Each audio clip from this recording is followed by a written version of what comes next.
We gather on this 5th Sunday of Easter. And yes, there'll be a 6th. And that is good news. We know that Christ has been raised and the tomb is empty. And so we hear this day, behold, I make all things new.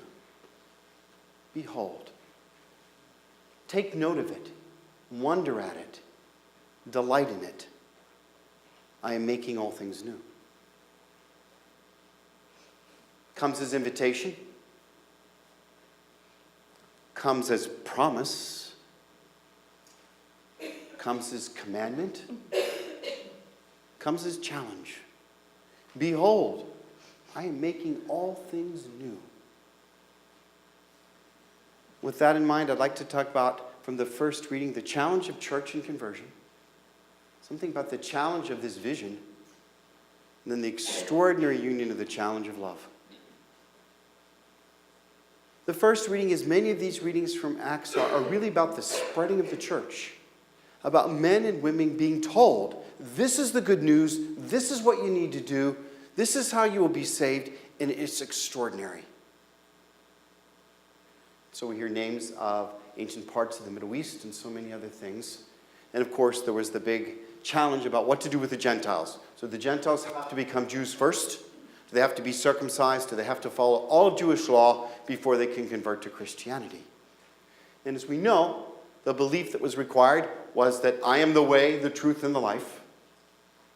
And all who profess Jesus as Lord was what was required. And so much fell away from rules and regulations. But I said I wanted to say a little bit about the challenge of church. I think in our world today, we're very good at challenging the church. And that doesn't mean that it doesn't need it. It is not particularly good at affirming and upholding the gift of women and celebrating that. It's not good at lots of things. And so we could continue a list of the challenges. And don't think there weren't challenges back then. But are we also equally as good as affirming the church and saying this is the sacred place where we come and experience the message and mystery of Christ in Eucharist, in baptism? I think the challenge is it's so easy for us to recognize what's wrong, and it is wrong. Make no mistake of that. But you don't throw it all away because it's a sinful experience. God doesn't throw us away because we sin. And last time I checked, at least in the mirror, and for the rest of us, we sin. And God chooses to dwell even more closely with us. Are we people who are looking to draw others to the church? If it is a continual litany of its problems, that probably won't happen. Well, it's this, and then there's the abuse crisis, and then there's all this stuff on sex and all this. Well, what about some good things? The church has stood continually for pro-life for so long. It's standing with immigrants on borders everywhere. It's standing with oppressed peoples everywhere. The data currently indicates the most repressed religious group in the world right now are Christians. That they're murdered and they're slaughtered and they're crucified in all kinds of places. And of course, our news cycles are only about Trump and government and people screaming. So we don't get any of that. But it's happening constantly. And so we're called to be people who say, there are good things. And I come to understand and be redeemed and touched and saved and transformed because of church. Not just in spite of church. And that's not an easy position. I don't say that it is. But I think we're lacking something if we don't embrace that. That's the other side of the coin. Behold, I make all things new. Invitation, command, hope, promise.